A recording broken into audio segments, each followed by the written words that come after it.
I never knew the life of a bank teller was so difficult. If you're going to take anything from this story, it's probably that.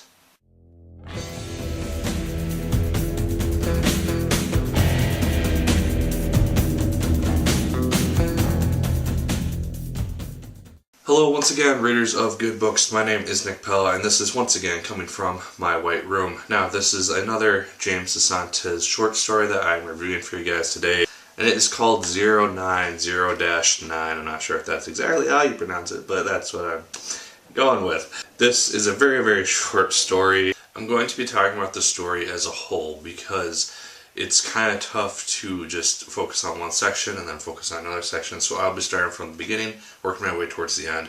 And so if you have finished 09, you'll probably not have any problems with that. If you have not read it yet, I would say definitely check this out, especially if you read Those Devils, hint, and you will definitely enjoy this. If you have liked James's other short stories, I'm sure you'll enjoy this one just as much. So getting into it, right away we are introduced to a woman named Jill. She lives in her own apartment, single room apartment, and we kind of get a very small idea of what her life is. She is taking a shower, she's enjoying the silence that is around her. She hears a knock at her door. It's a boy who comes to deliver a package to her. She does not expect the package, and then he acts very scared and kind of worried. And so this was one thing that kind of bugged me, is that we don't really find out what was the package, why is it trying to be delivered to her, and stuff. So we never really find that out in the remainder of the story.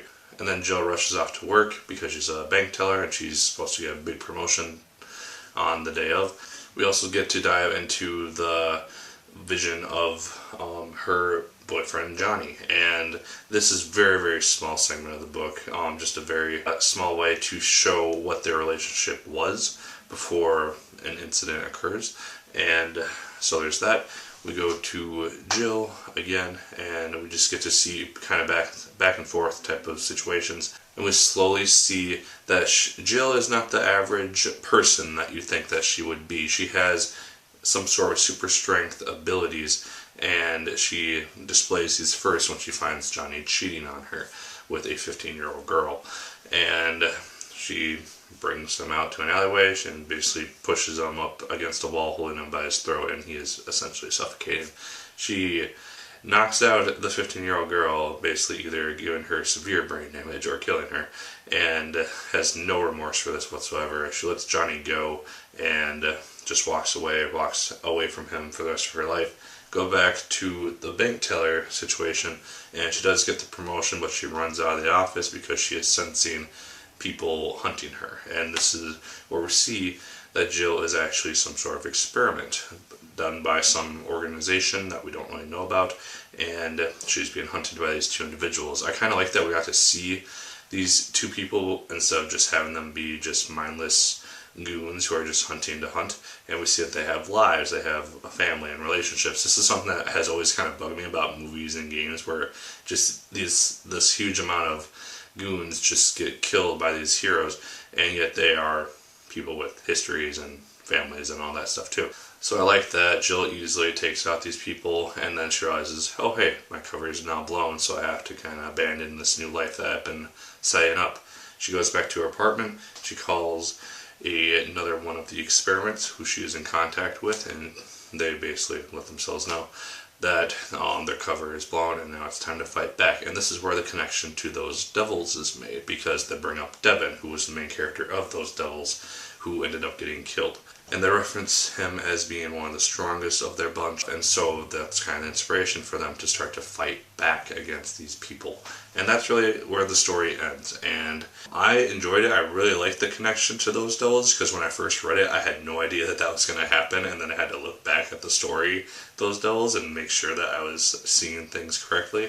And so that was a really cool tie-in that I really enjoyed. As a whole, the story starts off a little bit slow, but it is introducing the whole world that DeSantis is setting up, and then it gets into more of the exciting bits towards the end. I'm sure that we'll see something continue in this, maybe a follow-up novel, perhaps. But we'll just have to wait and see. Because this is a very interesting idea that DeSantis is setting up, and so it's one that I look forward to seeing more of. I guess the only real theme in this story is don't piss off someone with superhuman strength, because that never ends well, apparently. So yeah, that is my review. I very much enjoyed this story, and I look forward to seeing many more of DeSantis' stuff in the future. That being said, like, favorite, comment, and subscribe if you so choose. Did you like 0 to 9 more than I did, or did you dislike it more than I did? Let me know down below. Also, what's your favorite James DeSantis short story at this point, because he has a few out by now.